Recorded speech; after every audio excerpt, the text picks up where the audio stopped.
Seja bem-vindo ao canal Sala dos Professores. Dando continuidade à série A Aprendizagem na Berlinda, nesse vídeo a professora Isabel Parolin falará sobre a relação que existe entre a afetividade e a aprendizagem. Bom proveito!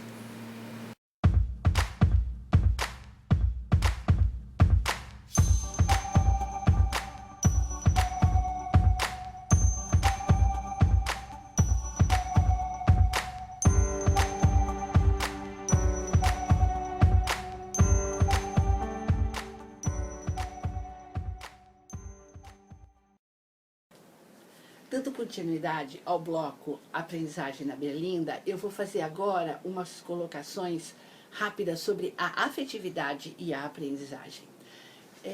E acho que uma boa forma de disparar essa reflexão sobre as possibilidades de aprender ou não aprender, sobre o olhar, sobre o foco da afetividade, é o depoimento que eu tenho aqui de uma criança que eu vou ler para vocês. Sou bem ruim de escrita e de leitura. Já reprovei e vou reprovar, acho. Por isso é que eu estou aqui.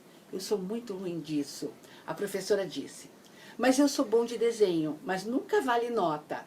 Sou bom no futebol, mas não vale nada também. Se não ler e escrever, toma. Vocês percebam que nesse depoimento nós podemos analisar o quê?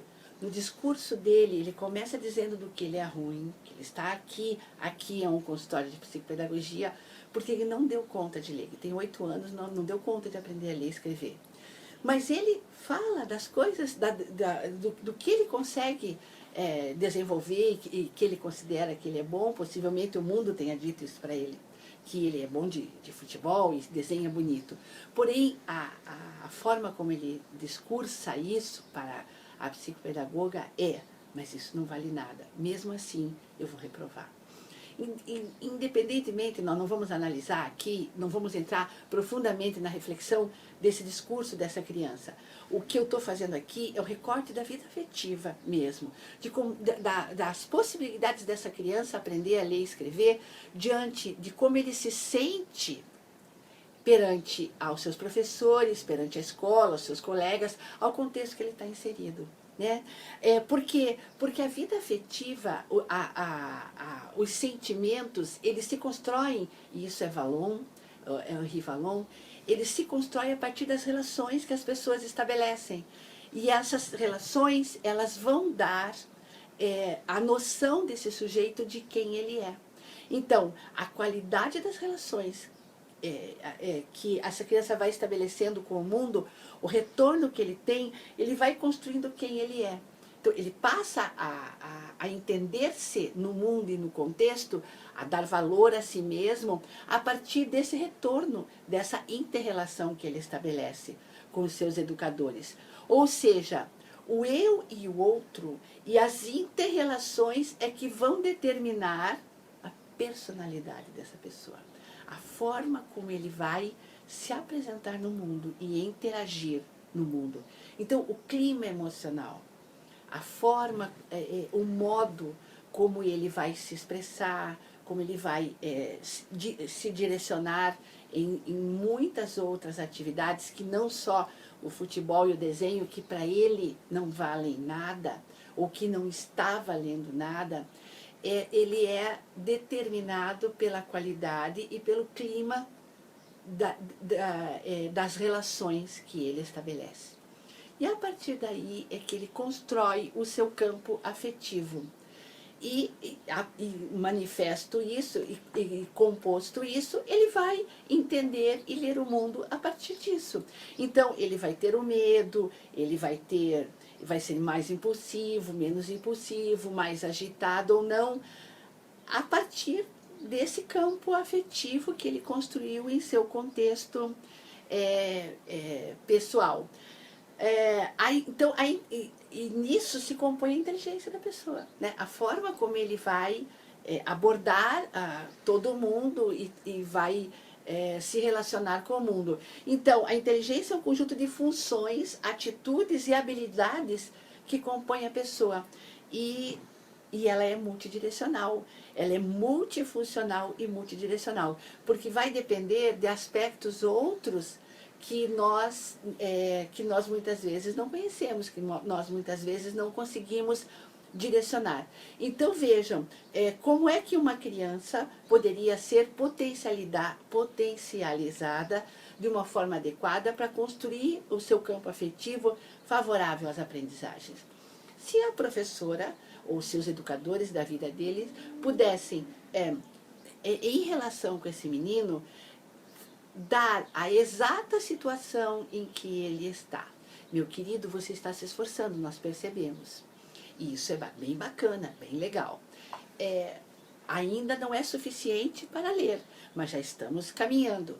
E dando estágios, promovendo estágios para que ele pudesse ir avançando.